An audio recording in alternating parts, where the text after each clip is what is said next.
Hi, everyone. Welcome to episode 2 of BCG's Health Tech Videos. I am Ariel Rothman, and I'm excited to be hosting this panel with Austin Gispansky, Managing Director and Partner at BCG. We have two impressive panelists here today to discuss the business case for RPM, or Remote Patient Monitoring. Kaushik Gune is Head of U.S. Healthcare at Huma and was previously VP of Digital Health and New Ventures at Smith & Nephew. Don Jones was directly involved in building two multi-billion-dollar healthcare provider companies.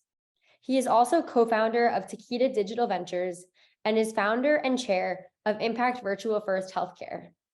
I will pass it off to Austin, who will be moderating the panel discussion. Awesome. Thank you, Ariel. So glad to be chatting here today. I think the topic is super relevant right now, the business case for RPM. We've seen kind of a surge through COVID of usage and kind of understanding of what people like and don't like about it. But I think we're still trying to understand, where's the value really captured? Where do we see this coming through? And how does this business kind of thrive within the broader ecosystem? So I'll go through three questions here and want to have a great discussion on this topic here. And so maybe I'll start off with the first one and hand it over to you to get some thoughts. So first question here being, what is the role of RPM in the ecosystem? Can it be standalone? Does it need to be fully integrated? And what's the way in which you see that playing out here? The business case is still being evolved and built in front of our eyes. Mm-hmm. There is certainly an interest today compared to 2 years ago. There's certainly, tell me more about it is more of the conversation than what is it. But as I see where RPM is involved or deployed today, it's still a lot of identifying at-risk patients, right? Whether you're discharged from a hospital or you're dealing with a chronic care, the providers want to know, are you falling off or are you degrading? And hence, do I need to do something about it? And that's really a really good use case. But I would love to see, it evolve into actually driving behavior change in patients and potentially also using some of the AI technologies that are just now hitting the market with their potential to hopefully diagnose patients, right, remotely. Can it be standalone?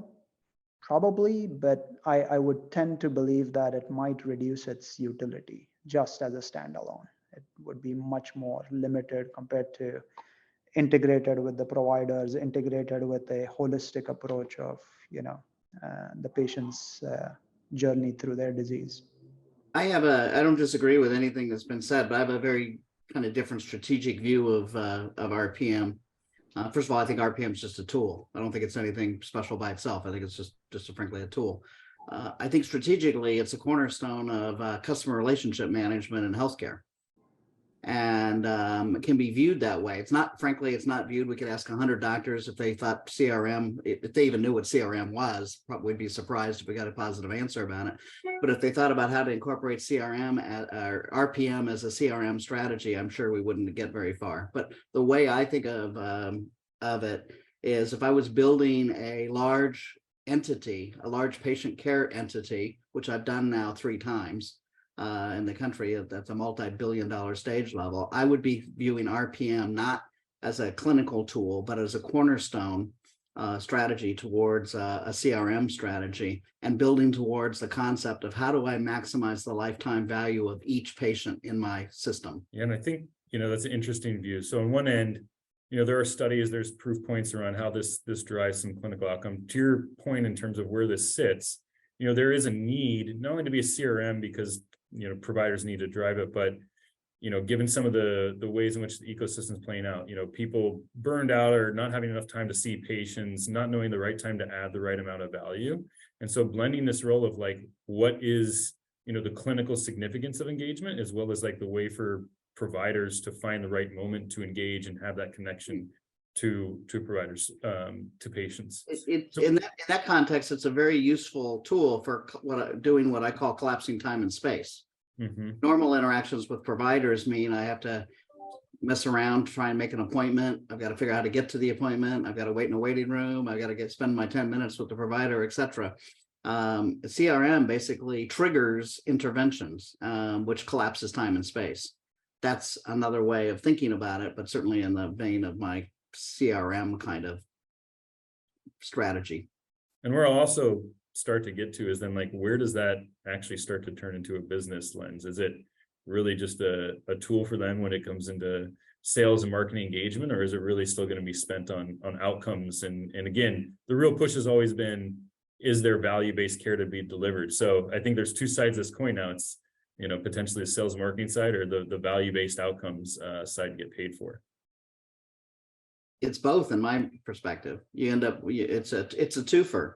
You get to do the sales and marketing and think about lifetime value, and you also get to return a value-based kind of level of return if you operate it well. I personally don't think it's operated very well within the context of a medical practice. I think it's essentially effectively best done as an outsourced service, something that's ordered, but still highly integrated with the folks that are going to be asked to do the interventions.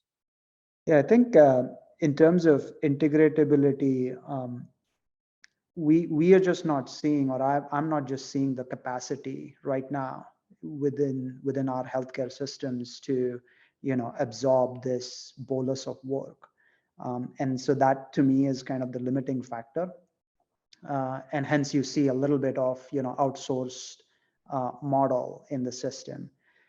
The other piece that, you know, I spend a lot of time thinking about is also from a patient perspective. This program is effective if patients see value in it, right? Today, the patients see value because they feel like, oh, I'm connected to the providers, but that will last for maybe 1 or 2 years, right? It's interesting, Don, you mentioned as a CRM tool, right? And that on a daily basis, the patients need to see value in it, because you know, there's no RPM if the patients on the other side are not doing anything. I agree completely, and I think again, this is why it's going to be third party provided, because I don't think the medical groups in general are going to become experts at patient engagement that keeps that value proposition at the top of the patient's or customer's mind year over year over year. It'll be another entity that focuses on exactly that equation. When we think about this, and on to the last question here, you know, what are the clinical, you know, outcomes and use cases you see that are required to focus to really drive difference in this? Is it expanding out beyond that core? Is it continuing to nail that core? What are the areas that we think we need to push? I think in terms of, if you just look at chronic care, right, just within the US, there are so many patient population that we haven't, you know, in terms of how many patients this technology has reached, it's the answer probably, I don't know the answer, but it's probably less than 1%, right? Or at best like 5%. So there's just a long ways to go. You really need a lot of variation, right? Or a lot of innovation. The one area where I see the potential to be evolving is how can we more and more pack, you know, our technology, use AI to make this a little bit more deviceless, right? The more devices we are going to surround the patients with, the less the patient is going to be excited.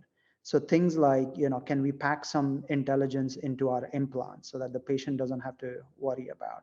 Can we pack more intelligence into something that the patient always carries, which is, by the way, their smartphone? That will drive, you know, in my opinion, more adoption and wider usage of RPM. I'm in agreement there, and we have the infrastructure in place. The chips in smartphones today and the latest models support local edge-based computing and AI applications, lots of tools to draw on. This is really now a question of creativity and implementation to actually take advantage of these kind of cost reduction tools. But at the end of the day, what we're really looking at is a telecommunication system for healthcare that brings the patient closer to their healthcare providers in a way that probably is pretty much invisible and in the background and in the backdrop, and only intervenes when needed.